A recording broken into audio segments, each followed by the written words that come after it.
ఎంతో వందనాలు చెల్లించుకుంటున్నాం నాయన. నీ మాటలు నేర్చుకుంటాం మాకు చాలా అవసరం. ఈ జీవితము, ఈ లోకము, ఈ ప్రపంచ జీవన విధానము గతించిపోయే కాలం అతి సమీపంగా ఉన్నప్పుడు నోవాహు దినాలు ఎలా ఉన్నాయో మనుష్య కుమారుని దినాలు అలాగే ఉంటాయని ముందే మా కొరకు నిర్దేశించి మా కొరకు నైనా ఒక ప్రణాళిక కలిగి, కానీ కొంతమంది అయినా రక్షింపబడతారు అని, నీ ప్రేమకు ఆకర్షితులవుతారని గ్రహించి కొద్ది సమయము మాకు ప్రసాదించిన విధానాన్ని బట్టి స్తోత్రాలు. మేము కూడా ఈ లోకపు జీవన వ్యాపారంలో కొట్టుకొని పోకుండా నీ చేత ఆకర్షింపబడటానికి మమ్మల్ని కనుక్కొని మమ్మల్ని ఆకర్షించుకున్న విధానాన్ని బట్టి స్తోత్రాలు నాయన. చాలా దినముల తరువాత మీతో మాట్లాడుకోవటానికి మాకు ఇచ్చిన ఈ స్థలములో సమయాన్ని బట్టి స్తోత్రాలు చెల్లించుకుంటున్నాం తండ్రి.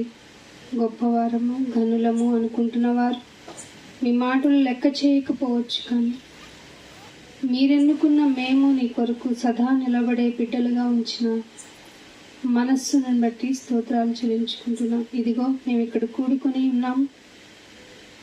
కూడుకోవటం అనేది చాలా అవసరమని మీరు ఇచ్చిన ఆజ్ఞ. మీ ఆజ్ఞ ప్రకారం నడుచుకోవటానికి మేము ఇక్కడ చేరి ఉన్నప్పుడు నాయన, ముందుగా మా మనస్సులను మీ కొరకు సిద్ధపరచుకుంటున్నాము. శరీరాలకు ఒక పాప నియమం ఉంది. అది విననంటది, కూర్చోనంటది, మాట్లాడనంటది, గ్రహించనంటది.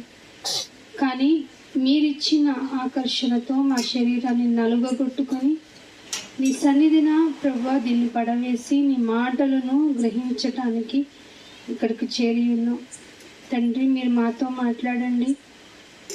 కేవలం నన్ను సాధనగా చేసుకోమని పరిశుద్ధాత్మ దేవ మీ సహాయాన్ని కూడా అడుగుతున్నాం.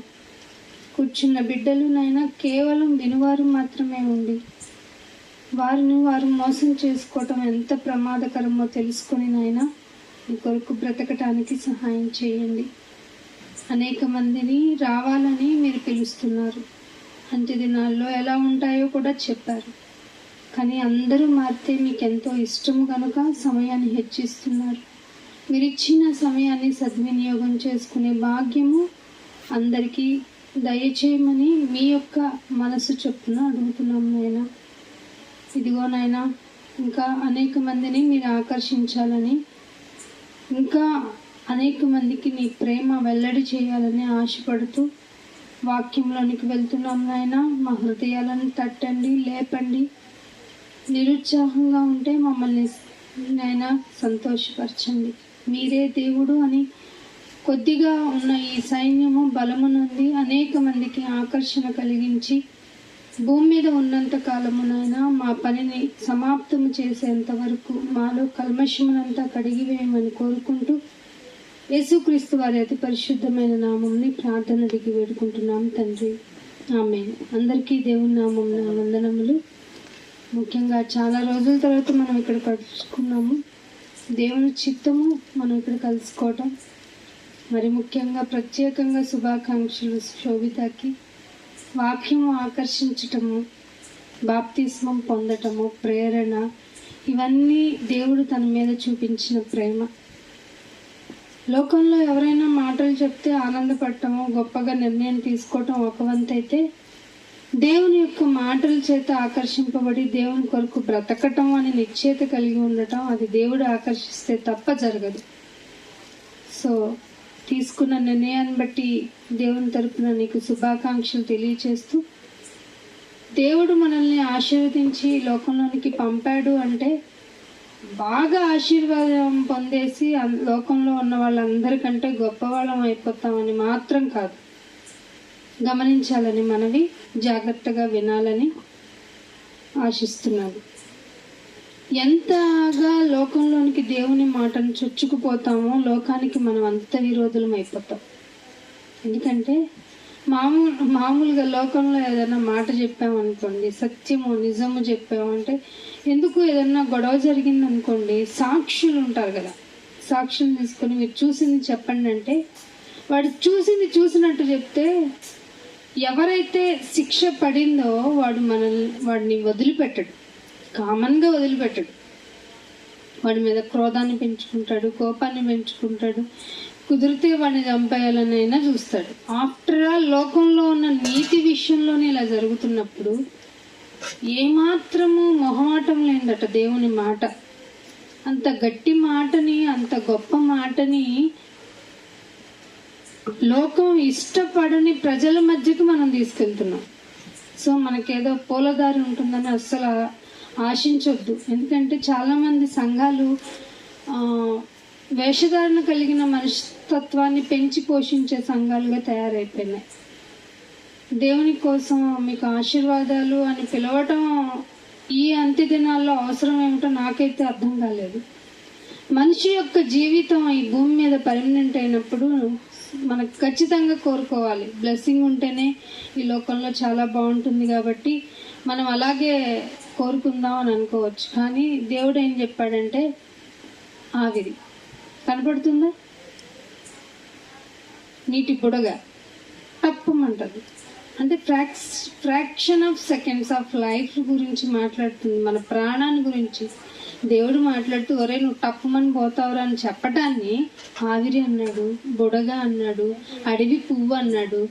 ఇంత చెప్పిన మనిషి నేను టప్పుమని పోయేటువంటి, కన్ను మూసి తెరిచేలోపు పోయే నీ ప్రాణం గురించి నువ్వు ఎంతగా ఆలోచించుకోవాల్సిన అవసరం లేదు, I will take care of you అని చెప్పినా కూడా వద్దునైనా అవన్నీ పక్కన పెట్టి నాకు ఈ లోకంలో ఈ సదుపాయం ఇవ్వు, ఆ సదుపాయం ఇవ్వు. మీరు గమనించుకోవాల్సింది ఏంటంటే, ఎన్ని సదుపాయాలైతే నీకు అమర్చబడుతున్నాయో అంత పని పెరుగుతున్నట్టు. నీ గుండె ఎందుకు కొట్టుకుంటుంది అనుకుంటున్నావు? డబ్బు సంపాదించుకోవటానికా కదా? డబ్బే సంపాదించాలి కదా, అది ఉంటేనే కదా లోకంలో. ఎవరండి ఇలా చెప్పేవాళ్ళు కూడా డబ్బు లేకపోతే పని చేయరండి అనకండి. డబ్బు మనం సృష్టించుకున్నది. మనం సృష్టించుకున్న డబ్బు మనల్ని అజమాయిషీ చేసే విధంగా మనల్ని మనం తయారు చేసుకున్నాం. సో నేనేమంటానంటే, దేవుని గురించిన మాటను మనం జాగ్రత్తగా విన్నప్పుడు ఒక ఆత్మ, ఒక ఆలోచన, ఒక దేవుని గురించి విజ్ఞాపన, ఇవన్నీ తెలియాలంటే ముందుగా నువ్వు దేవుణ్ణి ప్రేమించి తీరాలి, ఏమీ ఆశించకుండా. సుమా, అర్థమవుతుందా? అదేంటండి ప్రేమ అంటే ఏదో ఒకటి ఆశిస్తుంది కదా. ప్రేమ అంటే ఏదో ఒకటి ఆశిస్తుంది. అది ఈ లోకపు ప్రేమ నేర్పించింది. తల్లిదండ్రులు ఏమంటారు? తల్లిదండ్రులు మమ్మల్ని బాగా ప్రేమించాలని పిల్లలు అనుకుంటారు. పెద్దవైన తర్వాత పిల్లలు ఏమనుకుంటారు? పిల్లల గురించి ఏమనుకుంటారు తల్లిదండ్రులు? మమ్మల్ని బాగా చూసుకోవాలని తల్లిదండ్రులు. ఇట్లా ఏ రిలేషన్ చూసుకున్నా, పెళ్లి చేసుకున్న తర్వాత భర్త ఏమనుకుంటాడు? భార్య నాకు చక్కగా అన్ని సదుపాయాలు చేసి నా కొరకు అన్ని ఇచ్చి నన్ను చక్కగా చూసుకోవాలని భర్త అనుకుంటాడు. లేదు, నా భర్త కాలుకి అందకుండా చూసుకోవాలని భార్య అనుకుంటుంది. ఇట్లా ఏ ప్రేమలు చూసుకున్నా డిపెండింగ్ లైఫ్లోనే ఉంటాయి. కానీ ఒక్క ప్రేమ ఉందండి, ఆ ప్రేమ ఏమీ ఆశించదు. ఒకవేళ లోపాలు ఏమన్నా ఉంటే ఏం చేస్తుందట? ప్రేమ కప్పేస్తుందట. ప్రేమ ఏం చేస్తుంది? లోపాలన్నిటినీ కప్పేస్తుంది. ఇట్లాంటి ప్రేమ ఎక్కడ దొరుకుతుందో చెప్పండి? దొరకదు. పైగా ఎంత ప్రేమించేవారైనా నీలో ఏదైనా లోపం కనిపడి, భలే వాళ్ళే, నువ్వు భలే దానివి, భలే వాడివిలే అనేస్తాం కదా. ఎందుకని? లోపాన్ని భరించుకోలేం, మనం లోపాన్ని తట్టుకోలేం. అసలు ఏది జరగకపోయినా ఏదో లోపం ఉందని నిందించే లోకంలో ఉన్నాం మనం. అటువంటి పరిస్థితుల్లో దేవుని కొరకు ఆశించి బ్రతకటం అంటే అది నీ యొక్క తెలివి తక్కువతనం. దేవుడు ఏమంటున్నాడంటే, నన్ను ప్రేమించేవారు ఏం చేయాలంట? దేవుణ్ణి ప్రేమించాలి అనుకునే వాళ్ళు ఇది కావాలి నాయన, అది ఇస్తావా నాయన అని రాకూడదు. విశ్వాసం నుంచి వచ్చేయండి, నేను ఏదైనా చేస్తానని అన్నాడు. సింపుల్గా అయినా నేను ఇదే చేస్తాను రా అని చెప్పి నేను ఎప్పుడు పిలవను. నేను ఏదన్నా చెయ్యాలి అని నువ్వు వచ్చావు అంటే స్వార్థంతో వచ్చినట్టే అని అంటున్నాడు. అందుకనే అసలు బైబిల్ ఎందుకునైనా అంటే, బైబిల్ అందరూ ఓపెన్ చేసుకుని ఎందుకునైనా మాకు ఇవన్నీ ఎందుకు ఇచ్చావు అంటే, ఒకసారి ద్వితీయోపదేశాన్ని వెళ్దాము. ద్వితీయోపదేశ కాండము ద్వితీయోపదేశ కాండము 31వ అధ్యాయంకి రండి. ద్వితీయోపదేశ కాండము 31వ అధ్యాయము 25వ వచనం చూడండి. ఒక సంభాషణ జరుగుతూ ఉంటుంది. మోషే యెహోవా నిబంధన మందసము మోయు లేవీలను చూశాడట. చూసి ఒక ఆజ్ఞ ఇచ్చేసాడంట. ఏమని? మీరు ఈ ధర్మశాస్త్ర గ్రంథమును తీసుకొని మీ దేవుడైన యెహోవా నిబంధన మందసము ప్రక్కన ఉంచండి. అర్థమవుతుందా? నిబంధన మందసం ఎందుకు అంటే దాని ప్రక్కన కూడా ఇంకొకటి ఏమంటున్నాడు, మీరు గ్రంథము ధర్మశాస్త్రపు గ్రంథాన్ని ఉంచటానికి ఒక పక్కన టేబుల్లో ఈ గ్రంథాన్ని కూడా పెట్టండి. ఎందుకు నాయనా అంటే కింద 26వ వచనంలో ఉంటుంది, అది అక్కడ నీ మీద సాక్ష్యం పలకడానికి. బైబుల్ అందరి చేతుల్లోకి వచ్చింది కదా. బైబుల్ ధర్మశాస్త్రం అంటే దేవుడిచ్చింది కదా. దేవుడిచ్చింది ఎందుకు నీ చేతుల్లో ఉంది అంటే నీ మీద సాక్షార్థము. ఎందుకని? ప్రతిదీ బైబిల్లోనే ఉంది కనుక. బైబిల్ ఎందుకు చదవాలి? ప్రతిదీ నీ దగ్గర నేను చెప్పినవన్నీ దీనిలో ఉన్నాయి. నాకు ఆ డౌట్ అని నేను నీ మీద కొంచెం విశ్వాసం తగ్గించాను నాయన. నాకు ఈ డౌట్ అని నీ మీద కొంచెం నమ్మకం సల్లగిలింది నాయన. నాకు ఈ డౌట్ అని నువ్వంటే ఎక్కడో కొంచెం నాకు నమ్మకం కుదరలేదు నాయన అనిపించకూడదట. ఏమిటట? మీరు ధర్మశాస్త్ర గ్రంథమును తీసుకొని మీ దేవుడైన యెహోవా నిబంధన మందసం పక్కనే ఉంచండి. ఎందుకని అడుగుతారేమో, అది అక్కడ నీ మీద సాక్ష్యముగా ఉండును. ఎందుకంటే మీ క్యారెక్టర్ ఏంటో చెప్తాను చూడని చెప్పి 27లో ఏం చెప్తున్నాడు చూడండి. అది మెయిన్ గా ఏముంటుందో తెలుసా? మనుషుల్లో ఉన్న ఒక లక్షణం ఏంటో తెలుసా? తిరుగుబాటు. ఎన్నాళ్ళు భరించను? ఎంత అన్యాయం నా మీద జరుగుతుంది. అయినా నేనే నిన్ను గౌరవించాలి, నేనే నిన్నెందుకు పూజించాలి, నువ్వేం చేశావని. ఇవన్నీ వస్తాయిరా నీ దగ్గర నుంచి అని నీ తిరుగుబాటు ఎందుకు వస్తుందో తెలుసా? చదవండి. మూర్ఖత్వం వల్ల వస్తుందట. అది చదవకపోతే ఏమొస్తుందో తెలుసా? మూర్ఖత్వము. నీ తిరుగుబాటును అది ఎవరికి తెలుసట? ఈ 40 ఏళ్ల ప్రయాణంలోనట ఈ జనాంగాన్ని అంతా చూసిన మోషే గారికి ఏం తెలిసిందట? వీళ్ళు మాట్లాడితే తిరుగుబాటు చేస్తారు, ఎంత చెప్పినా వినని మూర్ఖులు వీళ్ళు. నీ తిరుగుబాటును నీ మూర్ఖత్వము నేను ఎరుగుదును. అసలు నేను బతికుండగానే మీతో ఉండగానే మీరు నీ దేవుని మీద తిరుగుబాటు చేసేసారు. ఏమంటే ఇట్లా మీరు చదివి నేను చెప్పటం, మీరు చదివి అంటే నాకు టైం వేస్ట్ అయిపోద్దని కొన్ని విషయాలు కట్ చేసి చెప్పేస్తా ఉంటా. చాలా మాటలు మీకు అర్థం అవ్వాలని. నేను మమ్మల్ని చదవనిట్లేదు అనుకోకండి, ఓకేనా? ఏంటంటే మీ తిరుగుబాటుని నాకు తెలుసు, మీ మూర్ఖత్వం నాకు తెలుసు. ఏంటి దేవుడా ఎక్కడున్నారు చెప్పండి? ఇప్పుడు జనాంగం ఎలా ఉన్నారు చెప్పండి?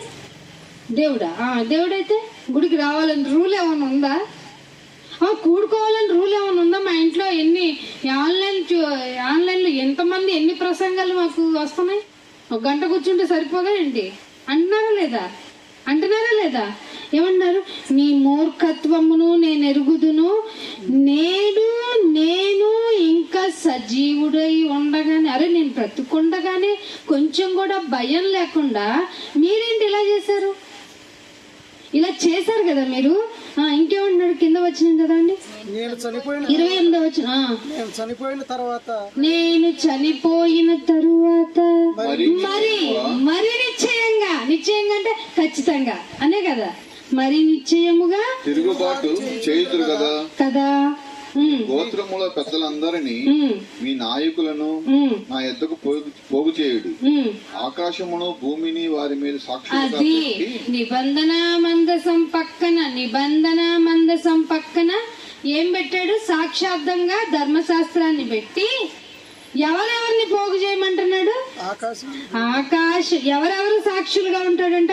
భూమిని ఆకాశమును భూమిని వారి మీద సాక్షులు. ఇప్పుడు ధర్మశాస్త్రం ఒకటి సాక్ష్యంగా ఉంది, భూమిని మీద సాక్ష్యంగా ఉంది, ఆకాశం సాక్ష్యంగా ఉంది. ఇదిగో ఇవన్నీ సాక్ష్యంగా ఉన్నాయని మీకు వినపడేలా చెప్తున్నాను, గుర్తుపెట్టుకోండి. మీ ఇంట్లో బైబిల్ ఉందంటే ఏంటి అర్థం అనుకుంటున్నారు? ఇది వస్తుంది, బైబిల్ వస్తుంది, బైబిల్లో ఉన్న మాటలన్నీ వచ్చేస్తాయి. నాయనా నాకు ఆ విషయంలో ఆ ప్రాబ్లం ఉంది కాబట్టి నేను ఫాలో అవ్వలేదు, ఆ విషయంలో నాకు ప్రాబ్లం ఉందని చెప్పేసి నిన్ను వెంబడించడం నేను సంకోచించాను అని మీరు అనుకునే లోపు వాక్యం దీనిలోంచి బయటకు వచ్చింది. చదవలేదా నువ్వు? చదవలేదా? ఎప్పుడు నీ దృష్టి అంతా ఎక్కడ పెట్టావు? ఏ విధంగా ఆలోచించావు అసలు నా గురించి అని దేవుడు నిన్ను అడిగితే ఏంటి? దేవుడు నిన్ను అడిగితే ఏం చేస్తావు? అందుకే ధర్మశాస్త్రం ప్రతిరోజు చదవాల్సిందే. ధర్మశాస్త్రం ఏం చేయాలట? చదవాల్సిందే. ఎవరు చెప్పారు ప్రతిరోజు చదవమని? ఎవరన్నా చెప్పారా? మీకు గుర్తున్న వ్యక్తి ఎవరన్నా ఉన్నారా? ఎవరు? దావీదు గారు. ప్రతిరోజు అన్నాడా? ప్రతిరోజు, ప్రతి దినము, ప్రతి రోజు కంప్లీట్ అయ్యేది అట్లేగా. దినము రాత్రి వల్లనే కదా. దినము కంప్లీట్ అవుతుంది అంటే ప్రతి దినము దీన్ని చదువువారు కాదు, ధ్యానించేవారు. అసలు ఆ మాట అందరు చదువుకుంటే చాలు, చదివే వాళ్ళు అక్కడ ఉన్నారా?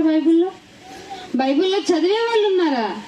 అస్సలు లేరు. కాబట్టే ఏదో వచ్చేసామా, అటెండెన్స్ వేయించుకున్నామా, వెళ్ళిపోయామా అన్నట్టుగా సంఘాలు ఉంటుంటే దేవుని మాట వినేవాళ్ళు లేరు అనేది అర్థమవుతుంది మీకు.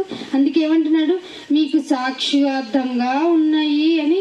అదే ఇంత నాయన చదువుతున్నాము, బానే ఉంది, ఆలోచిస్తున్నాం, బానే ఉంది. మాకేం అర్థమవుతుంది అంటే 2 ఎగ్జాంపుల్స్ మీకు చూపించి ముందుకెళ్తానండి.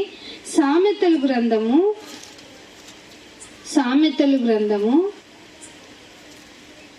23వ అధ్యాయానికి రండి.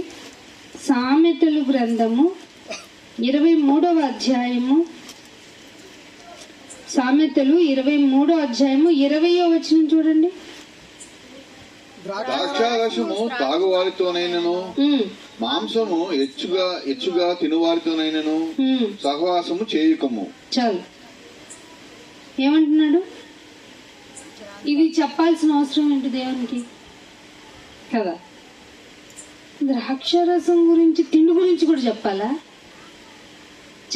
నిజమా? దేవుడు ఎంత శ్రద్ధగా రాయించాడంటానికి ఇలాంటివి చాలా ఉన్నాయండి. నీ తలకు నూనె పెట్టుకో, ఇవి కూడా చెప్పాడు తెలుసా? మొక్కలను కొట్టేయకండి, ఇది కూడా చెప్పాడు తెలుసా? మీరు పంట పండించే వారి ఎడల శ్రద్ధగా ఏ రాజు అయితే ఉంటాడో ఆ దేశం బాగుంటుందని చెప్పటం. బైబిల్లో ఇలాంటివి రాయించాడా? ద్రాక్షారసము తాగేవారితో, మాంసము హెచ్చుగా తినేవారితో నువ్వు ఉండమాకురా బాబు, ఎందుకంటే నువ్వు చెడిపోతావు. తాగితే ఏమవుతుంది? మామూలుగా మీకు ఇంగ్లీష్లో ఏముంటుందంటే వైపర్స్ అని ఉంటారు. అంటే తాగడం అప్పట్లో ఒకటే ఉండేది కదా. మామూలుగా ద్రాక్షారసం అంటే మనం అనుకుని జ్యూస్ అది కాదు. జ్యూస్ని పులయబెట్టి ఫెర్మెంటెడ్ అయిన దానిని తాగటం వల్ల ఏమవుతుందంటే మత్తు వస్తుంది. ఆ మత్తుకి ఇంకా తాగాలని, వైపర్ అంటే పీల్చడం అనమాట. తాగి పీల్చేదాన్ని ఏమంటారు? మామూలుగా లీచి, దాన్ని తెలుగులో ఏమంటారు? పీల్చి రక్తాన్ని పీల్చేస్తుంది. జలగేనా? జలగ ఏం చేస్తుంది? రక్తాన్ని పీల్చి కడుపు నిండిపోయినా వదలదంట, అది పీలుస్తూనే ఉంటుందంట. అంటే వీళ్ళకి సంతృప్తిగా తాగి పక్కన పెట్టరు, తాగటం ఒక వ్యసనం చేసుకుంటారు. అట్లాంటి వారితోనైనాను మాంసం మామూలుగా తినటం కాదట, హెచ్చుగా అంటే విపరీతంగా. అంటే పొద్దున అదే ఉండాలి, మధ్యాహ్నం అదే. ఒక యూట్యూబ్ ఛానల్లో ఒక ఆవిడ అంటుంది, ఈరోజు సండే స్పెషల్గా మార్నింగ్ టిఫిన్లో మేము తినబోయే చికెన్ బ్రేక్ఫాస్ట్ ఏంటో అంటుంది. తర్వాత ఏమంటుంది, మధ్యాహ్నం మేము తినబోయే లంచ్లో చికెన్ అండ్ బిర్యానీ, నైట్ ఏంటంటే మళ్ళీ చికెన్తో. అరే 4 పూటలు చికెన్తో తినవలసిన అవసరం ఏముంది? బ్రేక్ఫాస్ట్ అంటే బ్రేక్ చేయాల్సింది దేంతో అంటే నాన్ వెజ్తో అంటే అది నీ ఇష్టం, మధ్యాహ్నం అది నీ ఇష్టమే. కానీ హెచ్చుగా తింటున్నావు అంటే విపరీతంగా తినేస్తున్నావు అంటే అది శరీరానికి తగినది కాదు. శరీరానికి తగినది కానప్పుడు నువ్వు తింటున్న వారితో నువ్వు ఉన్నావు అనుకో, నీకు తినాలనిపిస్తుంది, శరీరం పాడైపోద్ది. అర్థమవుతుందా? శరీరానికి ఇచ్చిన టార్గెట్ ఎన్ని ఇయర్స్? 60 లేదా 70. 60 లేదా 70 సంవత్సరాలు ఇవ్వబడిన శరీరము సమతుల్యంతో కూడిన ఆహారం తినమంటుంది. మీరు బుక్స్ చదువుకున్నా లేదంటే మన ఎడ్యుకేషన్ చదువులో కూడా మీరు పౌష్టిక ఆహారం తినండి, సమతుల్య ఆహారం తినండి, అన్నీ ఉండాలి మీరు ఫుడ్ తినేటప్పుడు అని చెప్తుంది. నేను లేదు ప్రోటీనే ఎక్కువ ఉన్న ఫుడ్ తింటానంటే నీకు ప్రోటీన్ అధికంగా అయ్యి నువ్వు ఏదైనా ఫుడ్ తింటే ఇరిటేషను, ఇంకేముంటుంది ర్యాషెస్, ఏదైనా ఫుడ్ మాకు పడదని ఎందుకు అంటున్నారు అనుకుంటున్నారు చాలా మంది. ఈ ఫుడ్ నాకు పడదండి, వంకాయ పడదండి, బెండకాయ పడదండి. బెండకాయ తింటే నొప్పులు వస్తాయి, వంకాయ తింటే దురదలు వస్తాయి, లేదంటే పప్పు తింటే గ్యాస్ట్రిక్ అవుతుంది. ఇవన్నీ ఎందుకు అవుతున్నాయంటే హెచ్చుగా ఉంటున్నాయి నీలో. కొన్ని ఎక్కువగా తినడం వల్ల, కొన్ని అసలు తినకపోవటం వల్ల బాడీ స్టిమ్యులేట్ అవ్వట్ల దేనికి. ఇది గ్రహించుకోకుండా కామన్గా మనకి ఇష్టమైనవి కొన్ని వేసేసేస్తే అది నిల్వలు చేసుకుంటుంది శరీరం.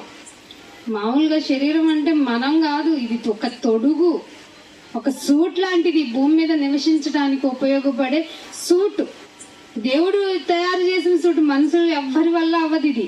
ఈ మనుషులు ఎవ్వరి వల్ల అవ్వని సూట్ ని జాగ్రత్తగా కాపాడుకునైనా దీని ఎక్స్పైరీ డేట్ వచ్చి 60 to 70 సంవత్సరాలు అని చెప్పాడు. శుభ్రంగా తాగేసావు, ఎన్ని సంవత్సరాలు తరిగిపోద్ది, హాఫ్ ఆఫ్ ది లైఫ్ తరిగిపోద్ది. ఇష్టం వచ్చినట్టు లైఫ్ స్టైల్ లేని ఫుడ్ తినేసావు, ఇంకా హాఫ్ ఆఫ్ ది లైఫ్ పోతుంది. లేదంటే మంచిగా మనం అంటే అమ్మ ఏ రోగం లేకుండా బ్రతుకుదాము అంటానికి కుదరదు. ఇప్పుడు చూడండి 100% ఏదో ఒక వంకే. ఏంటమ్మా బాగాలేదండి, చేతులు కాళ్ళు నొప్పి, ఏంటమ్మా అంటే ఇదొక ప్రాబ్లం.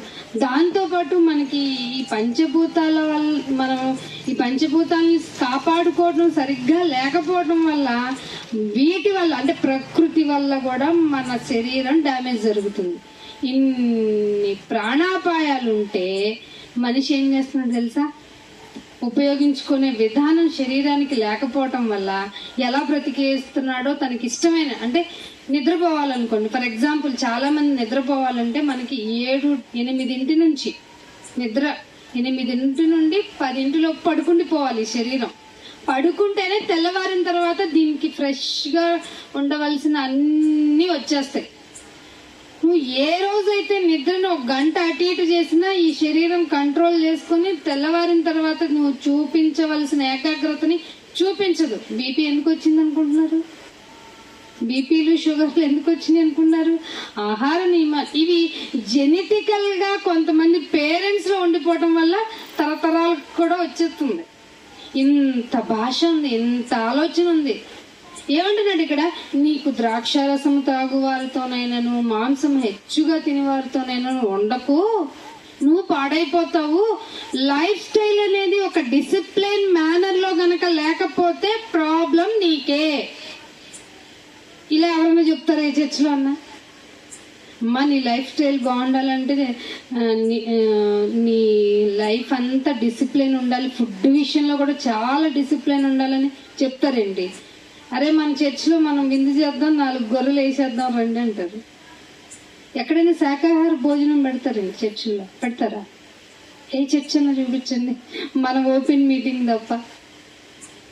శాకాహారం శరీరానికి చాలా చాలా మంచిది. ఒప్పుకోరు మాంసాహారులు, కానీ ఇదేదో మాంసాహారం శాకాహారం వర్సెస్ అయిపోద్ది కాబట్టి ఎందుకు పెడతారు అంటే తినేసే బతులైపోతారు. ఎక్కువ ప్రోటీన్ ఫుడ్ వెళ్ళిపోయిందంటే బాడీకి నిద్రపోద్ది శరీరం, లేజినెస్ వస్తుంది, నిద్ర పట్టనివ్వదు. దట్టు మనకు ఒక వేలికి మొలిసింది ఇంకోటి ఉంది, ఏంటది ఇక్కడ పట్టుకుంటాం, 5 చేతులకు సపోర్ట్ ఇచ్చి మరీ పట్టుకుంటాం, ఏంటిది ఆండ్రాయిడ్. ఏం రాయిడ్? చాలా రాయి లాంటిది చేసేది మన హృదయాన్ని, మన ఎక్స్ప్రెషన్స్ని, మన ఫీలింగ్స్ని అన్నిటినీ సప్రెస్ చేసేసి నిద్రపోకు ఇంకొకరు ఇల్లుడు, నిద్రపోకు ఇంకొకరు ఇల్లుడు, ఇట్లా ఇట్లా ఇట్లా ఇట్లా ఈ చెయ్యి వెళ్తా ఉంటుంది. మైండ్ ఏమో అయ్యో నేను తీసుకోలేకపోతున్నాను రా, నిద్రపోతాను రా, నిద్రపో నిద్రపో అని కళ్ళకి చెప్తే నువ్వు నీ కళ్ళు ఏం చేస్తాయి తెలుసా? ఇది బాగుంది కదా, ఇది బాగుంది కదా అని చూస్తూ ఉండటం వల్ల ఏం చేస్తుంది తెలుసా? కళ్ళు చూడండి, రీల్స్ చూసేవాళ్ళు, సిస్టమ్ దగ్గర ఉండేవాళ్ళు కళ్ళు ఎలా ఉంటాయి? ముందు రెడ్డిగా అయిపోతాయి. ఎందుకని? కళ్ళు తెరిచుంచడం వల్ల స్ట్రెయిన్ అయిపోయి నరాలన్నీ మేము టైర్డ్ అయిపోయామని చెప్తుంది. వింటావా? కళ్ళ జోడు వేసుకొని మరైనా సరే చూసేస్తా ఉంటాం. అదే కళ్ళజోడు పడిందని ఏమైనా జాగ్రత్త పడతామా? అది లేదు. ఏం చేస్తాం చెప్పండి? కళ్ళజోడు పవర్ పెంచుకొని లెన్స్లో మళ్ళీ డబల్ బంధం అయిపోయిన లెన్స్ వేసుకొని వచ్చి మరి చూసేస్తాం. ఇంత దౌర్భాగ్యమైన జీవితాన్ని గడుపుతూ పైగా నేను బ్రతకాలంటే ఇల్లు కట్టాలి, దానికి ఒక టెన్షన్. నేను బ్రతకాలంటే మంచి ఫుడ్ నా ఇంట్లో స్టోర్ చేసుకోవాలి, దానికి ఒక టెన్షన్. ఇలా టెన్షన్ పడిపోయి ఎక్స్పైరీ డేట్ కంటే ముందే పోతున్నారు జనాలందరూ. అవునా కదా? అరే నీ కాలం కాకముందు ఎందుకు పోతావురా అంటున్నాడు దేవుడు. అన్నాడా లేదా? సొలొమోను మహాజ్ఞాని. అరే ఎందుకు పోతున్నావంటే ఇలాంటి టెన్షన్స్ అన్ని పెట్టుకోవటం వల్ల. కానీ నువ్వు పెట్టుకోవాల్సిన టెన్షన్ ఒక్కటే, అది కూడా ఆ టెన్షన్ పడి దినము రాత్రి చదవటం అంటే అది టెన్షన్ అయినా కానీ నీకు ఆరోగ్యాన్ని కలగజేస్తుంది, నీ ఎముకలకు సత్తువునిస్తుంది. మరి దాన్ని వదిలేసి పరిగెడతావు, లోకంలో విషయాలన్నీ గ్రహించేసుకుందాం అనుకుంటావు. ఇప్పుడు చాలా మంది అండి వాట్సాప్ యూనివర్సిటీ నాలెడ్జ్తో మనతో మాట్లాడితే మనం ఏం మాట్లాడగలం చెప్పండి? చాలా మంది రీల్స్ లో ఉన్న నాలెడ్జ్ తో మనతో మాట్లాడుతూ ఉంటారు. ఏం మాట్లాడతాం? చదువుకున్న వాళ్ళు ఇప్పుడు వాల్యూ లేదు. ఇప్పుడు చాలా మందికి అవేర్నెస్ ఉంది, దేని గురించి అయినా, ఫుడ్ గురించి అయినా ఉంది. కానీ ఆ ఫుడ్ తినమనంటే తింటారేమో? తినరు. ఎందుకని చెప్పమంటే అబ్బా ఎదుటివాడికే ఉన్నాయి నీతులు చెప్పడానికి అన్నట్టు, ఇట్లా తిను కంట్రోల్ అయిపోద్ది అంటారు. ఎందుకు కంట్రోల్ అవుద్దు నాన్న? ఒక ఫుడ్ తిన్నామంటే దాని కాంబినేషన్ ఫుడ్ తినాలి, దాని కాంబినేషన్ ఆఫ్ డిసిప్లినరీ మేనర్ ఉండాలి. అవన్నీ ఉండకపోగా ఉచిత సలహా ఒకటి పడేసావు అనుకో అస్సలు పని జరగదు. ఇలాంటివి తెలియాలి అంటే కూడా నీకు ఫుడ్ డిసిప్లినరీ మేనర్ కూడా చెప్పాడు దేవుడు. ఇంకొకటి స్పిరిచువల్ ఒకటి టచ్ చేసి ముందుకెళ్తాను చూడండి. 1 యోహాను రాసిన పత్రిక క్రొత్త నిబంధనలో 1 యోహాను గారు రాసిన పత్రిక, యోహాన్ గారు రాసిన మొదటి పత్రికలో 3వ అధ్యాయం చూద్దాము. 3వ అధ్యాయము 17వ వచనం చూడండి. ఈ లోకపు జీవనోపాధి గలవాడై ఉండి తన సహోదరునికి లేమి కలుగుట చూసి కూడా అతని ఎడల ఎంత మాత్రము కనికరము చూపని వాని యందు దేవుని ప్రేమ. ఇదెందుకు రాయాలి? దినము రాత్రి చదివే వాళ్ళకి ఇదెందుకు రాయాలి అంటే, నాయన నేను ఉద్యోగం చేసుకున్నాను, నేను కష్టపడుకుంటున్నాను, నా సొమ్ము కదా నాయన, నా గురించి కదా నాయన, నాది కదా నాయన అని అస్సలు ఉండకూడదట. ఎవరైనా ఈ లోకపు జీవనోపాధి గలవాడై ఉన్నాడు, వాడికి ఒక వ్యాపారమో ఉద్యోగమో ఒక ఏదైనా ఎర్న్సో వచ్చినాయి అనుకో, వాడు తన సహోదరుడు ఒకడు లేమి, ఇంకొక సహోదరుడు ఉంటాడు కదా, అతనికి ఏమన్నా లేమి అంటే ఏదన్నా ఇబ్బంది కలిగింది అనుకో, నేను ఇవ్వను నాయన, నా కష్టాన్ని ఎట్లా నేను ఇవ్వను అని అనుకోకూడదట. అతనికి సహోదరునికి లేమి కలిగి ఉండటం చూస్తూ ఉన్నాడు అనుకోండి, అతని ఎడల ఏమాత్రము ఏం చూపించినట్టట, చూసి కూడా ఏం పట్టించుకున్నట్టుంటే కనికరం కూడా చూపించకపోతే వాని యందు దేవుని ప్రేమ ఎలా ఉంటుంది? చాలా మంది సంఘస్థులు చెప్తున్న మాటకి కనెక్షన్ ఇస్తున్నాను చూడండి. అయ్యగారు చాలా ఆర్థిక ఇబ్బందిలో ఉన్నాను అయ్యగారు, ప్రార్థన చేయగలను, అమ్మా ప్రార్థన చేద్దామమ్మా, ప్రార్థన చేద్దామమ్మా అన్నాడు అనుకోండి, దేవుని ప్రేమ ఉన్నట్ట? దొంగలు తోడేళ్ళకి ఉన్న డిసీజ్ ఇది, అర్థమవుతుందా? తోడేళ్ళకి ఏం డిసీజ్ ఉంది? ప్రార్థన చేద్దాంలేమ్మా. ప్రార్థనతో పనులు జరగనన్నా కొన్ని మనం చెయ్యాలి, కొన్ని మనం మీ కార్యములే మీ వెంట వస్తాయి నాన్న, ప్రార్థన రాదు. ప్రార్థన జస్ట్ మనం రిక్వెస్టింగ్ టు గాడ్ ఓన్లీ, కానీ క్రియ జరగాలి, అది నీ ద్వారా జరగాలి, లేకపోతే దేవుని ప్రేమ నీలో లేనట్టే. పాస్టర్ల దగ్గర నుంచి చాలా మంది సంఘస్థులు కూడా పాస్టర్ గారితో కన్నా పక్కనున్న సహోదరులతో పంచుకుంటారు, నా ఇబ్బంది ఇది, నేను చాలా ఇబ్బంది పడిపోతున్నాను, ఎలా తీసుకోవాలో ఎలా చేయాలో నాకు అర్థం కావట్లేదంటే పక్కన సహోదరుడు సహోదరి ఏమంటారు చెప్పండి? కామన్గా మేము కూడా ప్రార్థనలో పెడదాం, లేక ఏ రూపాయి ప్రయోజనం ఉంటుంది దానివల్ల? అసలు నీ మాట వింటాడో లేదో తెలియదు. చాలా మంది ప్రార్థనలు వినకుండానట దేవుడు మేఘం అడ్డు పెట్టేస్తాడంటే, ఈ విషయం ఎవరికైనా తెలుసా? ఇట్లాంటివి చెప్పొద్దమ్మో మేము భరించలేము అంటారు. మేం భరించలేము అనకండి, వాక్యంలో ఉన్నది. మరి ఈ మాట దేవుడు రాయించిన మాట మా ద్వారానే చెప్పిస్తుంటే మీరు వినకపోతే, వినటానికి ఒప్పుకోలేకపోతే, మీ చెవులు మూసుకుంటే రేపు డైరెక్ట్ గా దేవుణ్ణి ఎలా కలుస్తారు? మీరు ఎలా ఉంటారు? కనికరం చూపించకపోతే పక్క సహోదరుడి మీద, ఈవెందో జీవన వ్యాపారము కలిగిన వాడు, జీవనోపాధి కలిగిన వాడు, కనికరం చూపించకపోతే వాడిలో దేవుని ప్రేమే ఉండదు. ఇది కూడా రాయించాడండి దేవుడు. ఎంత మంచి దేవుడు అండి, ఎంత మంచి. ఇంకొక మాట కూడా చూపిస్తానండి. మనం ప్రార్థన చేస్తూ ఉంటాం కదా, యాకోబు రాసిన పత్రిక 4వ అధ్యాయము, యాకోబు రాసిన పత్రిక 4వ అధ్యాయము 2వ వచనం చూడండి. మీరు ఆశిస్తున్నారు గాని, మీరు ఆశిస్తున్నారు మీకు దొరకట్లేదు. అవునా? నరహత్య చేయుదురు, దానికోసం నరహత్య చేసేయాలనుకుంటారు, మత్సరపడుదురు. వీడికే వచ్చింది, వీడికే నాకు రావట్లేదు అనుకుంటారు. మత్సరం అంటే అదే, వాడికి ఉంది నాకు ఇవ్వట్లేదు, వీడికి ఉంది నాకు లేదు, మత్సరపడుదురు గాని సంపాదించుకోలేరు. పోట్లాటం కూడా చేసేస్తారు, యుద్ధం కూడా చేసేస్తారు. ఒకటి ఇది చాలా మందికి లోటుగా, విశ్వాసులు అనుకున్న వారికి కూడా ఉన్న లోటట. కానీ దేవునిని అడగనందున మీకేమీ దొరకదు. చాలండి, ఇది అవ్వట్లేదు, అది అవ్వట్లేదు, అది సణుక్కుంటారు. వానికి ఉందేంటి నాకు లేదేంటి అని అనుకుంటారు, మచ్చర పడిపోతారు. ఇంకేం చేస్తారట? దొరికితే ఎదుటోని చంపేయాలనుకుంటారట, నరహత్య చేసేస్తారట, ఇంకా పోట్లాడతారు, యుద్ధం చేస్తారు. కానీ మీరు చేయాల్సింది ఒకటి మర్చిపోతున్నారు. ఏంటంటే అది దేవుణ్ణి అడగట్లేదు. నాయనా నీ పని ఇలా చేస్తున్నాను కదా, వాళ్ళకి ఇచ్చావు, నేనేమి అసూయ పట్టలేదు, మచ్చర పట్టం లేదు, కానీ నాకు ఇవ్వాలి కదా, ఇస్తే నేను ఇంకా మరింత పని చేస్తాను కదా అని ఆలోచించుకొని, నాయనా ఇది ఇవ్వు,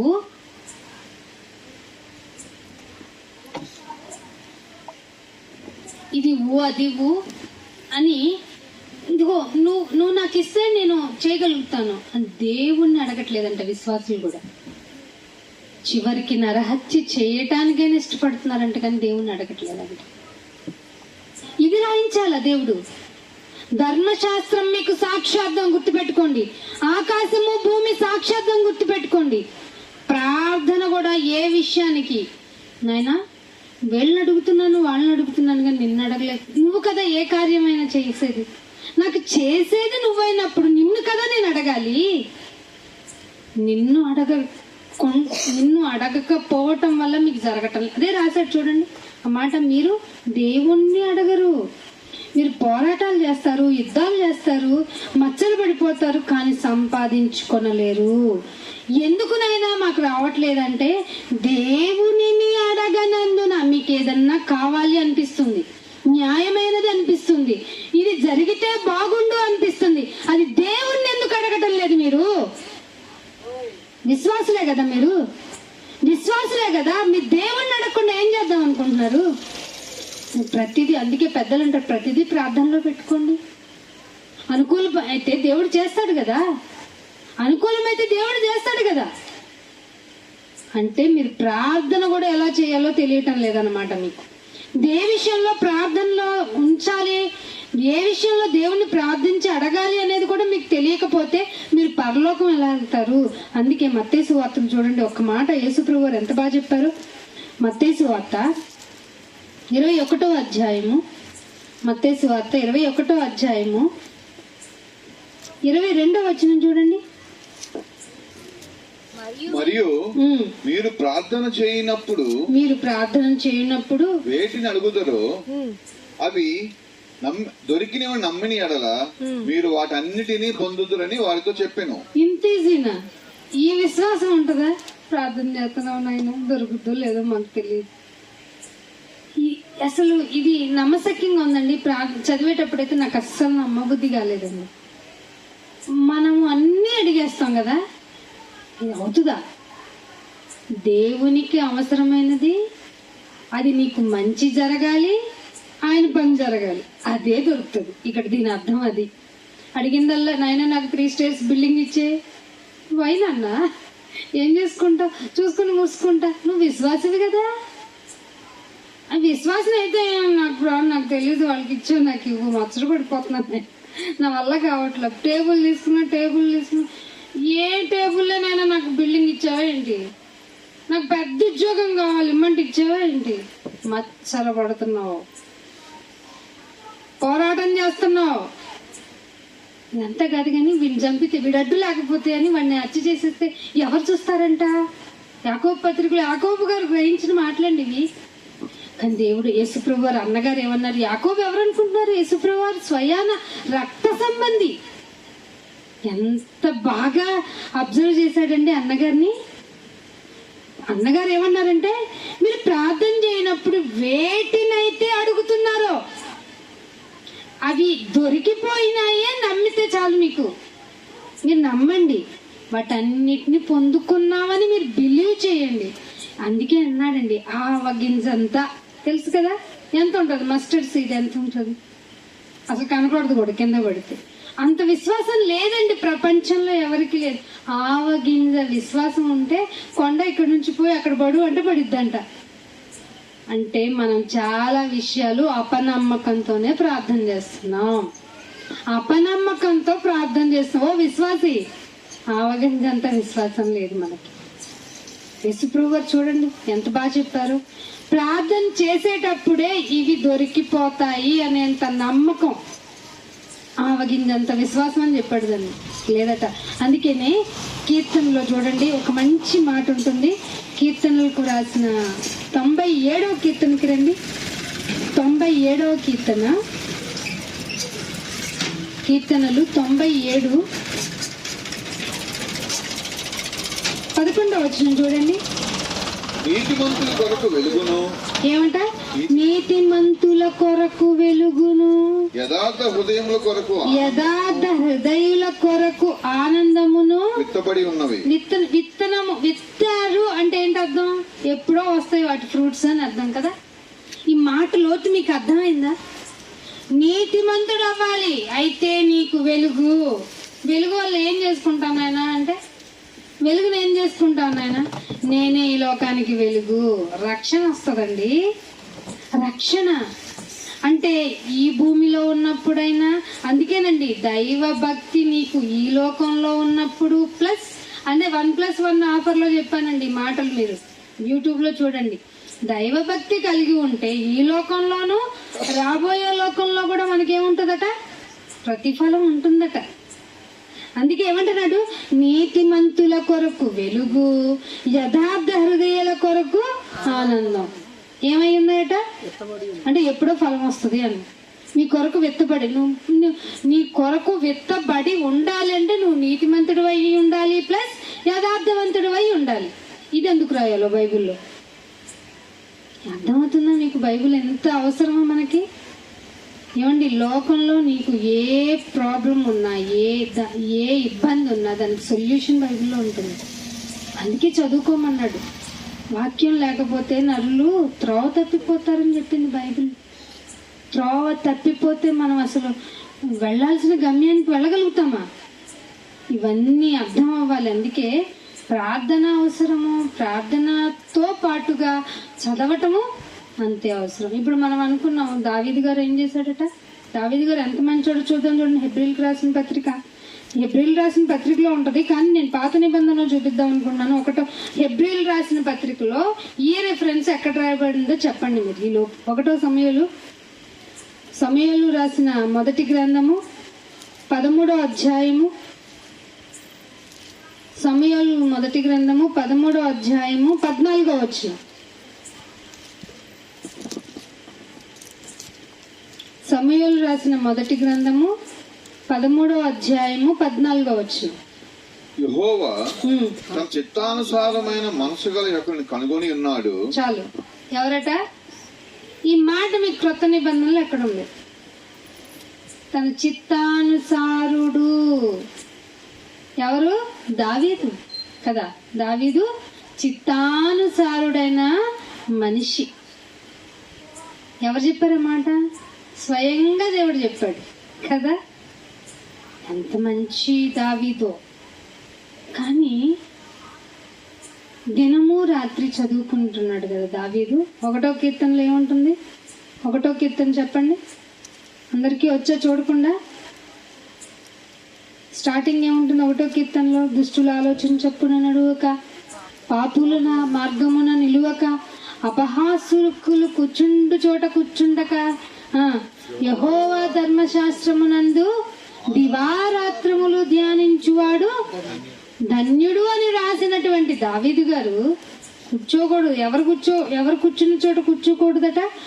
అపహాస్యకులు కూర్చున్న చోట కూర్చోకూడదు అని రాసిన దావీదు, అయ్యయ్యో దుష్టుల ఆలోచన చొప్పున అస్సలు నడవకూడదు అని చెప్పిన దావీదు గారు ఒక పని చేశారు.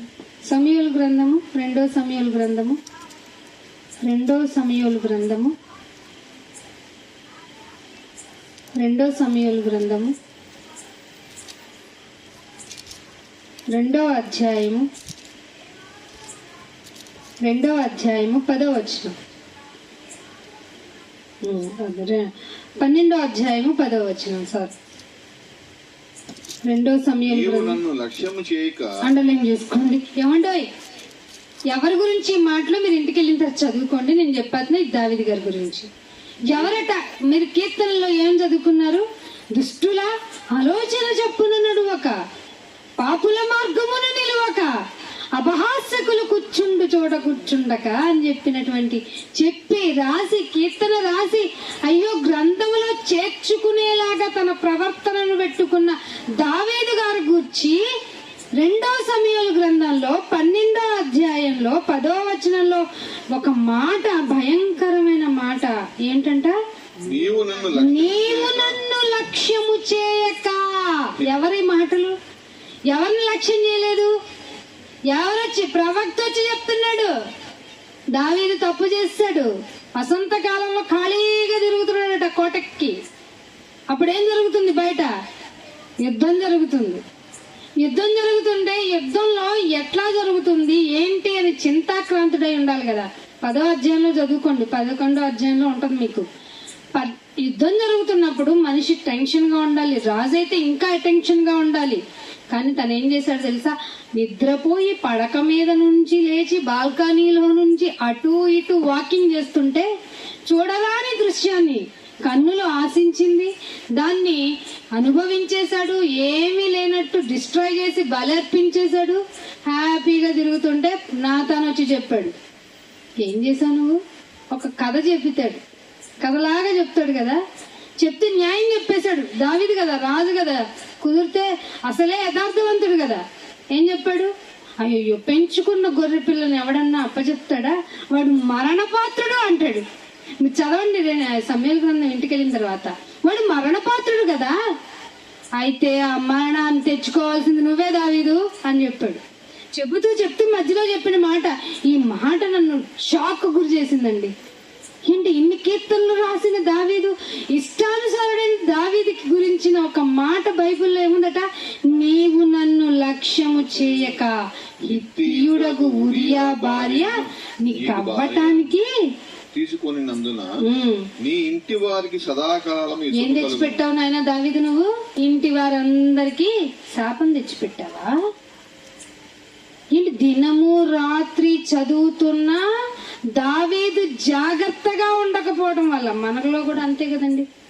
మన భక్తులు, అయ్యో మన భక్తి, మన ప్రార్థన, మన ఆలోచన అన్ని దేవుని గురించి అనుకుంటూ ప్లెజెంట్ గా ఉన్నాం, నెమ్మదిగా ఉన్నామని ఇలా చూస్తున్నప్పుడు చూడరాని దృశ్యం నిన్ను పాపంలో పడేయటానికి రెడీగా ఉంచబడింది అనమాట. ఒక ఆబ్జెక్ట్, ఏదో తిండి అనుకో, స్త్రీ అనుకో, డబ్బు అనుకో, లేకపోతే ఇంకేదైనా బలహీనత అనుకో, లేదంటే డ్రింక్ చేయటం అనుకో, తాగుబోతు అనుకో, తిండిపోతూ అయ్యే విధంగా. ఎందుకంటే ఇవన్నీ కలిగి పాప నియమము కలిగిన శరీరం కదా, ఇది ఇమీడియట్ గా అట్రాక్ట్ అవుతుంది కదా. మరి అలాంటప్పుడు నీ ప్లెజెంట్ హృదయంగా ఉన్నప్పుడు, ఇంత బాగా చదువుతూ ఇంత బాగా దేవుని మార్గంలో ఉంటున్నానన్న నీకు ఒక ఇది ఉందట. ఏమిటి? దేవుని మాటను లక్ష్య పెట్టనివ్వని సందర్భం వచ్చే ఛాన్సెస్ 99.9% ఉందంట. ఎగ్జాంపుల్ ఎవరట? దావీదు గారు. అసలు అనుకుంటామా మనం పాపంలో పడతామని? ఎంత జాగ్రత్తగా ఉండాలో తెలుసా? అందుకే నిన్ను నువ్వు జాగ్రత్త చేసుకో, నిన్ను నువ్వు కాపాడుకో. ఈ ఘటన జాగ్రత్తగా కాపాడుకునే ఎడల అయ్యయ్యో ఏది మంచిదో, ఏది చెడ్డదో, ఏది పాపమో, ఏది పుణ్యమో, అరే నీ ముందే ఉంది నాన్న అని ప్రతి క్షణము నీ గురించి నువ్వు ఆలోచించుకో, పరీక్షించుకో అని బైబుల్లో ధర్మశాస్త్రాన్ని నీకు ఇచ్చాడు నాన్న. అసలు బైబుల్ ఎందుకు అంటే ఇందుకు. ఇంత బాగా ఉన్న భక్తిపరుడైన దావీదేనట దేవుని మాటను లక్ష్యము చేయకపోవటం వల్ల హిత్తీయుడైన ఉరియా భార్యను తెచ్చుకొని కథ మొత్తం చెరిపేసి అయ్యో మసిపూసి మారేడుకాయ చేసావు చూసావు, దీనిని నేను క్షమించను, దీని వల్ల నీ కుటుంబం మొత్తం శాపమైపోతుంది అని చెప్పి 11వ వచనంలో ఏమంటాడు? నా మాట ఆలకించుము, జాగ్రత్తగా నా మాట విను. యెహోవా నాకు నేను సెలవిచ్చినది ఏమనగా, నీ ఇంటి వారి మూలముననే నేను నీకు అపాయము పుట్టించును. నీవు చూచుండగానే నేను నీ భార్యలను తీసి నీ చెరువ వానికి అప్పగించదు నన్ను. వాడు యాక్చువల్ గా ఈ మాట మీకు సందర్భం వచ్చింది కాబట్టి చెప్తున్నాను. చాలా మంది అన్యులు లేదంటే బైబిల్ తప్పు పట్టే వాళ్ళు ఈ వచనాన్ని బట్టి ఏమండి ఎవడైనా అతని భార్యను తీసుకెళ్లి వేరే వాడి భార్యకి అప్పచెప్తాడు, ఈయనేం దేవుడండి అంటున్నారు. ఇది ధర్మశాస్త్రము కంప్లీట్ చేయబడక ముందు ఉన్నటువంటి పద్ధతి. రాజ్యము మీదకి రాజ్యం వచ్చినప్పుడు, ఒక రాజ్యం ఇంకొక రాజ్యాన్ని గెలుచుకున్నప్పుడు ఆ రాజ్యంలో ఉన్న సర్వ సంపదలతో పాటు ఆ రాజ్య ప్రజలందరూ వేరే రాజుకు బానిసలుగా తీసుకెళ్లిపోతారు. ఈ రాజు తనకిష్టమైనట్టుగా ప్రవర్తిస్తాడు ఎదుట ఆ తీసుకువెళ్లిన జనాంగంతో. కొంతమందిని ఇష్టమైతే భార్యలుగా ఉంచుకుంటాడు, కొంతమందిని బానిసలుగా చేస్తాడు. అప్పుడున్న చట్టం ప్రకారం. ఇక్కడ దేవుడేమి ఇన్వాల్వ్ అవ్వాల. నువ్వు నా మాటను లక్ష్య పెట్టకపోవడం వల్ల వేరే వాళ్ళు వచ్చి నీ రాజ్యంతో పాటు నీ భార్యలుగా ఉన్నటువంటి వారిని, నీవు చేరువ చేసుకున్న వారందటిని నేను అప్పగించేస్తాను అని అన్నాడు. కింద ఏమంటున్నాడు చూడండి, 12వ వచనం చదవండి. పగటి యందు వాడు వారితో శయనించును. నీవు ఈ కార్యం ఎవరైనా ఇంకేమంటున్నాడు? నీవు ఈ కార్యం రహస్యంగా చేసితివి గాని ఇశ్రాయేలీయులందరూ చూస్తుండగానే పగటి యందే నేను చెప్పిన దాన్ని చేయించున్నా నేను. బాబయ్య, ఇది గుర్తు పెట్టుకోవాలండి. ఏదైనా రహస్యంగా చేసేస్తే దేవుడు దానిని పగటిలో చూపించేస్తాడు. అందుకే అంటాడు ఓ మాట, రహస్యంలో దాచబడినది ఏదైనా సరే బయటికి రాక మానదు అంటాడు. ఇదే మాటని దావీదు ఏమంటున్నాడు, నువ్వు రహస్యంగా చీకట్లో చేస్తావు కదా దావీదు, నా గురించి నీకు తెలియదు కదా, నువ్వు నాకు ఇష్టానుసారుడువే, కానీ నేను నీతి తప్పను, చాలా న్యాయవంతుడిని, నేను పట్ట పగలే నీకు చూపిస్తాను. ఏంటో తెలుసా? పగటి యందునే నేను చేసి చూపిస్తాను దావీదు, పగటి యందే చేస్తాను దావీదు నీకు. అదేంటి ఇష్టానుసారుడైన మనిషి కదా, ఏమన్నా లేవా, రాయితీలు లేవా? అస్సలు ఒప్పుకోడు. నువ్వు ఇష్టానుసారు అయితే మరింత జాగ్రత్త కలిగి నువ్వు జీవితంలో బ్రతకాలి. ఇది దేవుడు నిన్ను అంటున్నాడు. బాప్తీసం తీసేసుకున్నాను, బల్ల తీసేసుకున్నాను, హ్యాపీగా ఇంకా నన్ను టచ్ చేయదు, నేను ఎక్కడా లోబడిపోను, నాకు అసలు ఏ బలహీనత రాదు ఉండదు అనుకోవడం నీ అమాయకత్వమే అనాలి. ఇంకా అర్థమవుతుందా? నీ అమాయకత్వాన్ని నిందించకుండా ముందే ధర్మశాస్త్రంలో దావీదుకి జరిగిన సంఘటన ముందే రాయించాడు దేవుడు. జాగ్రత్తగా ఉండాలి మనం, అతి జాగ్రత్త అంటున్నాడు. అందుకనే యెషయా గ్రంథము, ఎందుకు ఈ మాట మీకు ఇంకొంచెం అర్థమయ్యేలాగా చెప్తాను. యెషయా గ్రంథము 5వ అధ్యాయము, యెషయా గ్రంథము 5వ అధ్యాయము 5వ వచనం చూడండి. ఆలోచించుడి, నేను నా ద్రాక్ష తోటను చేయబో కార్యమును మీకు తెలియజెప్పుదు. నేను నా ద్రాక్ష తోటకి, ఇదంతా ద్రాక్ష తోట గురించి చెప్తూ మాట్లాడుతూ ఏమంటున్నాడంటే, ద్రాక్ష తోటకు చేయబోయే కార్యాన్ని మీకు కూడా చెప్తున్నాను.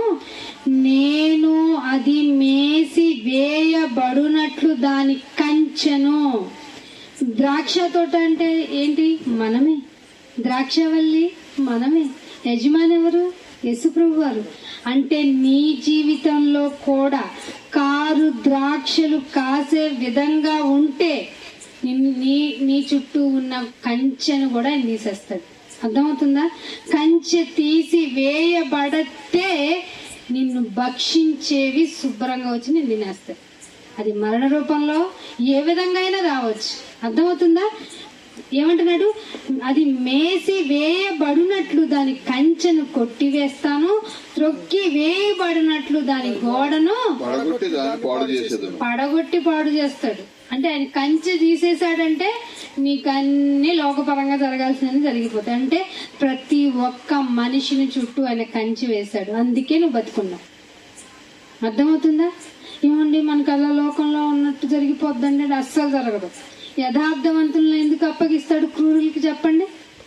యథార్థవంతులకి అన్ని విత్తబడి ఉన్నాయి కదా, వెలుగు విత్తబడింది, సంతోషం విత్తబడింది. నువ్వు యథార్థవంతుడిగా నీతివంతుడిగా ఉంటే నీకే ఆపద రాదు. ఒకవేళ నీలో యథార్థత పోయిన, ఎగ్జాంపుల్ గా దావీదు గారిని చూపించాను. ఇష్టానుసారుడే, మంచివాడే, దినము రాత్రి చదవాలని కీర్తన రాసిన వాడే, ఇట్లాంటి వాడిని నేను అభిషేకించుకున్నానని దేవుడే స్వయంగా చెప్పుకున్నవాడే. ఖాళీ దొరికింది, ప్రశాంతంగా ఉన్నానని తప్పును పడిపోయాడు పాపంలో. అయినా దేవుడు వదిలేడా? ఏమన్నాడు? నువ్వు రహస్యంగా చీకట్లో చేసావు కదా, పట్ట పగలే నీకు చుక్కలు చూపిస్తానన్నాడు. ఒకవేళ ఆయన చుక్కలు చూపించాలి అనుకుంటే నీ చుట్టూ ఉన్న కంచెను కూడా ఆయన తీసేస్తాడు. జాగ్రత్త. ఆయన కంచె తీశాడు అంటే, నాయన ఈ లోకంలో నేను ఎందుకు బ్రతికున్నానంటావు. చచ్చిన తర్వాత నాయన ప్లీజ్ నన్ను కాపాడు అంటే ఏమన్నా దొరుకుతుందా? ఏమన్నా యూజ్ ఉంటుందా? ఏమన్నా ఉపయోగం ఉంటుందా? అందుకే నేను రోమిలకు రాసిన పత్రిక చూపిస్తాను చూడండి. రోమిలకు రాసిన గ్రంథము, రోమిలకు రాసిన పత్రిక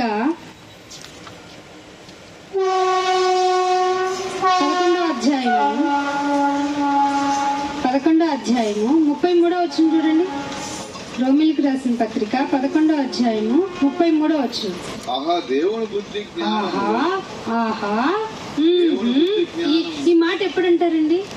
అమ్మ బాబోయ్, ఆహా. చదవండి. దేవుని బుద్ధి జ్ఞానములు బాహుల్యం ఎంతో గంభీరము. అవునా? ఆయన తీర్పులు అది గుర్తుపెట్టుకోండి నాయన. మమ్మల్ని ఎలా జడ్జ్ చేస్తావు, మేము ఎంత భక్తి పరులమో అని నువ్వు బయట ఎంత యాక్షన్ చేసినా, దావీదులాగా మసిపూసి మారేడుకాయ చేసినా కుదరదు. ఆయన తీర్పులు ఎంతో, ఆయన తీర్పులు శోధింపనంత అసఖ్యము. అంటే సఖ్యము కాదు చెప్పడం, చెప్పలేము ఆయన తీర్పుని గురించి. ఆయన బుద్ధి జ్ఞానము బాహుళ్యము చాలా గంభీరమైనవి. నువ్వు నేను జడ్జ్ చేసేంత ఉండదు. అర్థమైందా? దావీదు మంచోడు కదండి, ఎంతో కొంత ఎగ్జామ్షన్ చేయొచ్చు కదండి అంటే, ఆయన దేవుడు, మనిషి కాదు.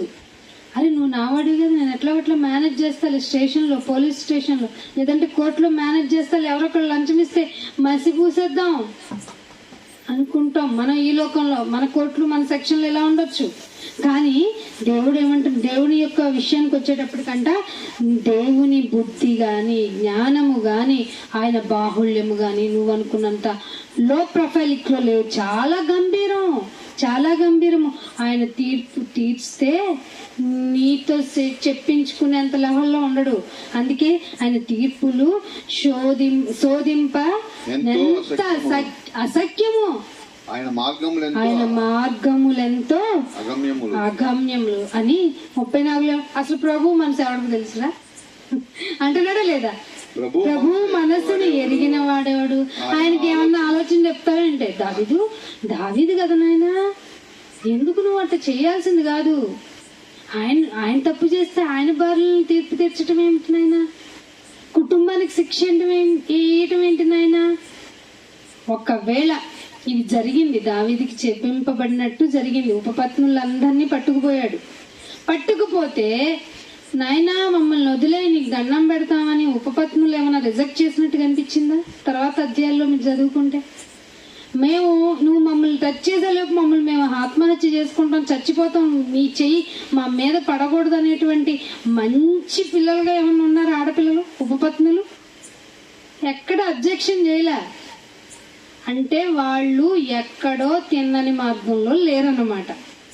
లేదంటే వాళ్ళ బలహీనత అయినా అయ్యి ఉండొచ్చు. దేవుని గురించి భయం కలిగి ఉందనుకోండి, ఎవరికి భయపడతారు చెప్పండి? భయపడరు కదా. అదే అన్నాడు కదా దావీదు, నా పక్కన కుడి పక్కన 10,000 మంది పడినా, ఇటు ఇంకొక 10,000 మంది పడినా ఐ డోంట్ కేర్ అన్నాడు కదా.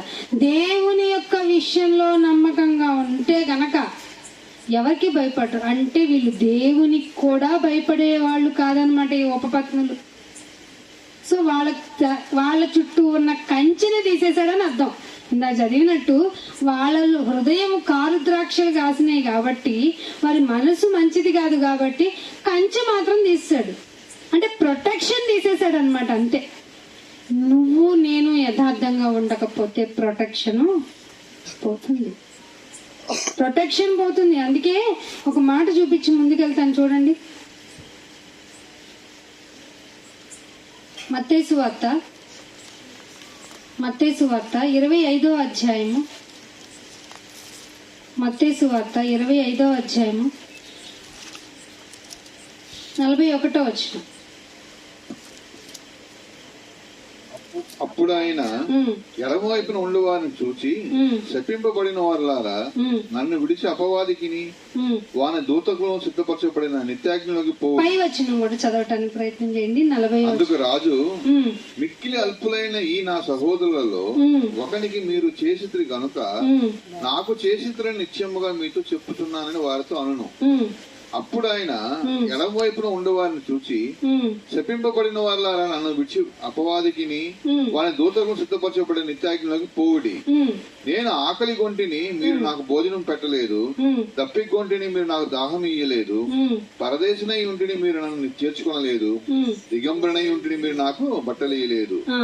రోగినై చెరసాలలో ఉంటిని, మీరు నన్ను చూడరాలేదని చెప్పును. అందుకు వారును, ప్రభువా, మేము ఎప్పుడు నీవు ఆకలి కొని ఉండుటైనను, దప్పి కొని ఉండుటైనను, పరదేశి అయి ఉండుటైనను, దిగంబరి ఉండుటైనను, రోగివై ఉండుటైనను, చెరసాలలో ఉండుటైనను చూచి నీకు ఉపచారం చేయకపోతేమని ఆయన అడిగెదరు.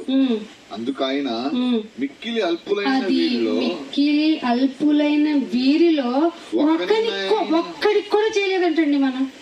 మనం ఇన్ ది సెన్స్ ఈ లోకపరంగా క్రీస్తుని ధరించుకున్నాం అంటున్న వాళ్ళు ఒక్కళ్ళకి కూడా దేవునికి సంబంధించిన విధంగా ఒక సహోదరుడికి కూడా హెల్పింగ్ నేచర్ లేదా? మిక్కిలి అల్పులైన ఒకనికైనా మీరు చేసి ఉండలేదు గనక నేను చేయలేదని మీతో నిశ్చయముగా చెప్పుతున్నానని వారితో అనను. అంటే ఏం చెయ్యాలన్నా మీ ఆత్మ ఫలాలు ఫలించాలి. ఎన్నున్నాయి మన ఆత్మ ఫలాలు? ఎన్నండి? గల్తీలకు రాసిన పత్రికలో ఎన్నున్నాయి? 9 ఉన్నాయి కదా. మంచితనం కూడా లేదా? చూడండి గల్తీ పత్రికలో. మళ్ళీ వద్దాం ఈ మాటకి. గల్తీలకు రాసిన పత్రిక ఎన్నో అధ్యాయం అండి ఇది? ఆశా నిగ్రహము, ఎన్ని ఉంటాయి కదా.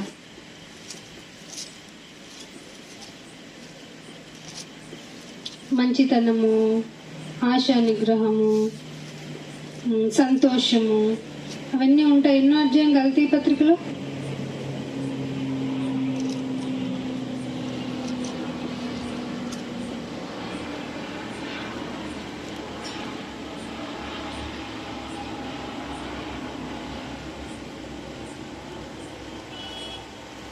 కల్తీ పత్రిక మీకు కనిపించట్లేదా?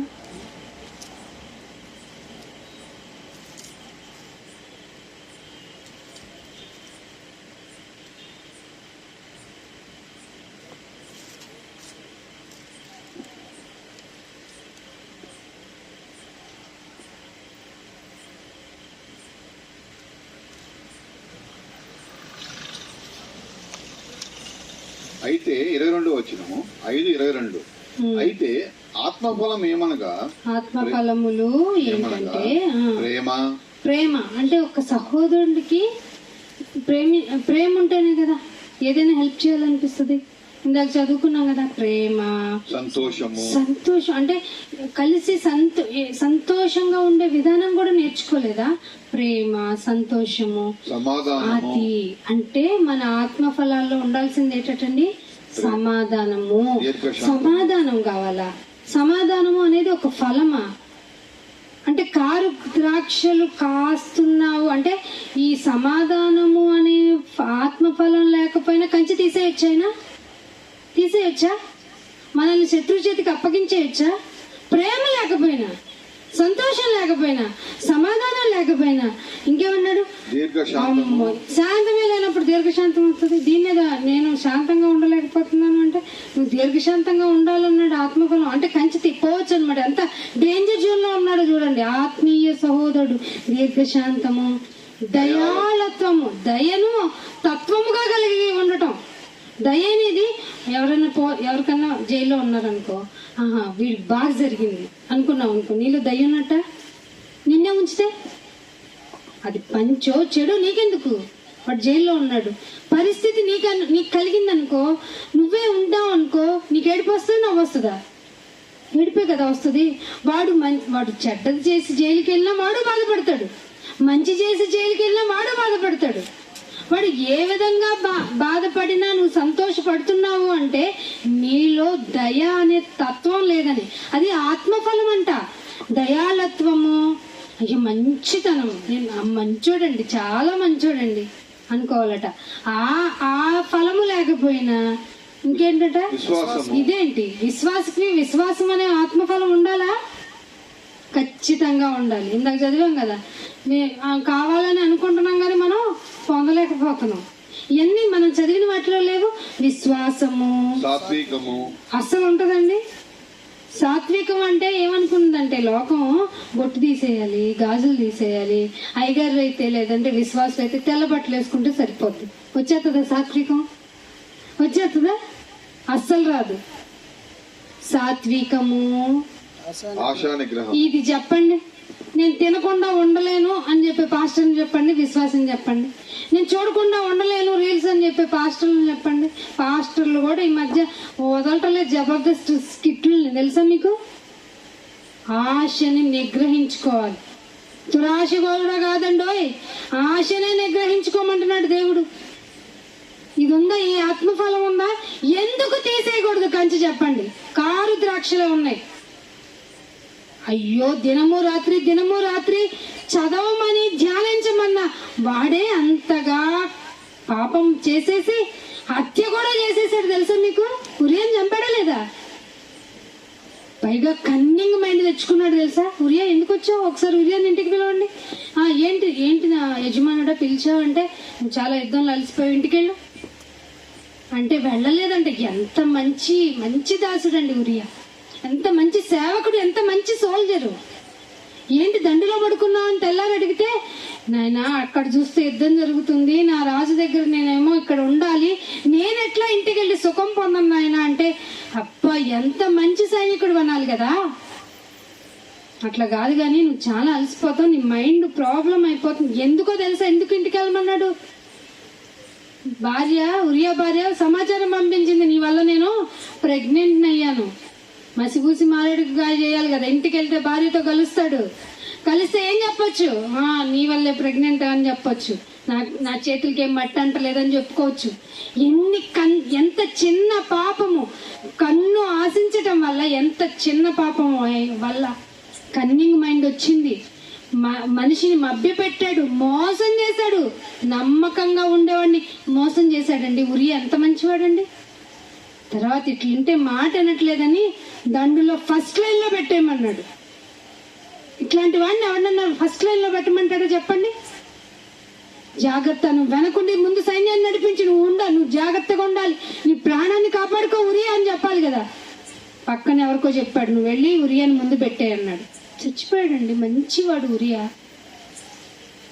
నీతిమంతుడు కదండి ఉరియా. దేవుని కోపం ఎందుకు ఆపుకోవాలండి? అందుకే దేవుని యొక్క నీతి, దేవుని యొక్క తీర్పులు అతి గంభీరములు. నువ్వెవరు కౌంట్ చేయడానికి? ఆయన మనసుని కౌంట్ చేయలేరండి. ఈ రోజుల్లో దేవుడిచ్చిన తీర్పుని మీరు కౌంట్ చేసేవాళ్ళుగా మనుషులు తయారైపోయారంటే, దేవుడిచ్చిన ఈ ఫ్రీ విల్ ని ఎంత దుర్మార్గంగా మనుషులు యూజ్ చేసుకుంటున్నారో చూడండి, ఎంత దుర్మార్గంగా. అందుకే ఏమన్నాడు? ఆశా నిగ్రహం ఉండాలి. ఫస్ట్ ఆఫ్ ఆల్ కంచె పోతుంది, జాగ్రత్త. కారు ద్రాక్షలు ఉన్నాయి. ప్రేమతో కూడిన మనిషి, ప్రేమతో ఉండాల్సిన మనిషి, సంతోషంగా ఉండాల్సిన మనిషి, సమాధానంగా ఉండాల్సిన, మంచితనంగా ఉండాల్సిన మనిషి, ఆశా నిగ్రహము కలిగి ఉండాల్సిన మనిషి ఆత్మఫలాలను ఫలించకుండా కారు ద్రాక్షలు కాస్తే కంచె తీసివేయబడుతుంది. అందుకే రోమిల్కి రాసిన పత్రికలోని ఒక మాట చూపించి ముందుకెళ్ళిపోతాను, ముగించేస్తాను చూడండి. రోమిల్కి రాసిన పత్రికలోనే 3:11 చదవండి. నీతిమంతుడు లేడు, ఒక్కడు లేడు, గ్రహించేవాడు ఎవడునూ లేడు. అసలు ఇలాంటి విషయాలు ఎవడున్నాడండి గ్రహించడానికి? చెప్తే వినేవాళ్ళు ఉన్నారా? చెప్తే వినేవాళ్ళు ఎవరు లేరటండి. అందుకే దేవుడు ఏమన్నాడో తెలుసా? దేవుని వెతుకువాడు ఎవడునూ లేడు. అసలు వెతికేవాడే లేడట. ఇంకేం తెస్తాడు? ఇంకేం తప్పి ఏకముగా పనికిమాలిన వారైరు. పనికి మాలిన వాళ్ళు అయిపోయారు. మేలు చేసేవాడు లేడు, ఒక్కడైనా లేడు. ఒక్కడు మేలు చేసేవాడు. ప్రేమ ఉంటే కదండి మేలు చేయాలనిపిస్తుంది. సంతోషంగా ఉండాలని, మంచితనం ఉంటేనే కదండి సంతోషంగా అందరూ ఉండాలనుకుంటాడు. ఇంకేం కాస్తాడు? ఇంకేం మేస్తాడు?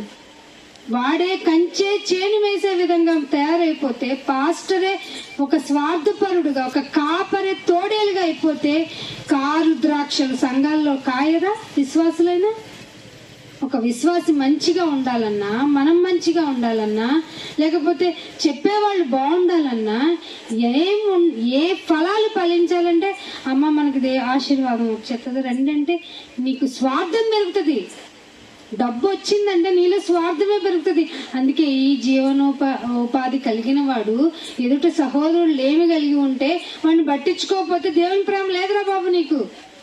అందుకే మేము మత్తయి సువార్తలో చెప్పాం కదా, మేమేం చేయలేదు నానంటే, నువ్వు మేలే చేయలేదురా నీ సహోదరుడికి.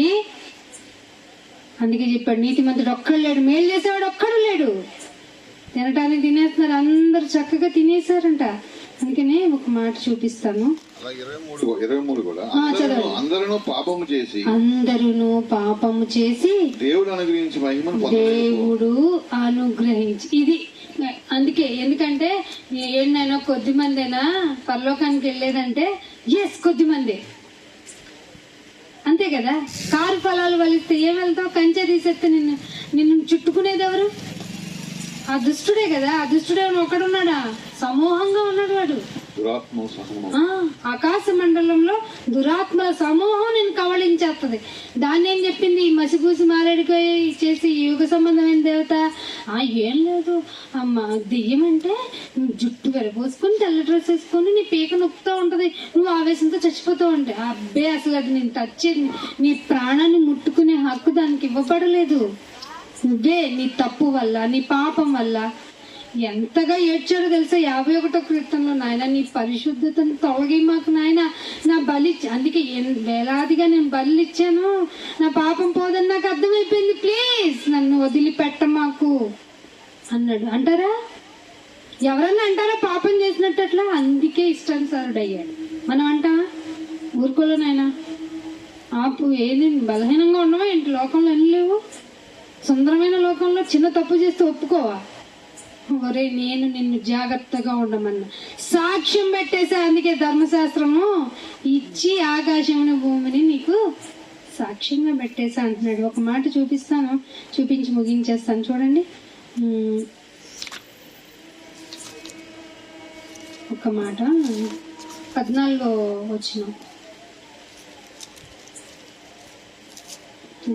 ఒక మాట తీద్దామండి. రోమిల్కి రాసిన పత్రిక 2వ అధ్యాయం, రోమిల్కి రాసిన పత్రిక 2వ అధ్యాయము 6వ వచనం. ఈ మాటతో ముగించేసుకుందామండి. రోమిల్కి రాసిన పత్రిక 2వ అధ్యాయము.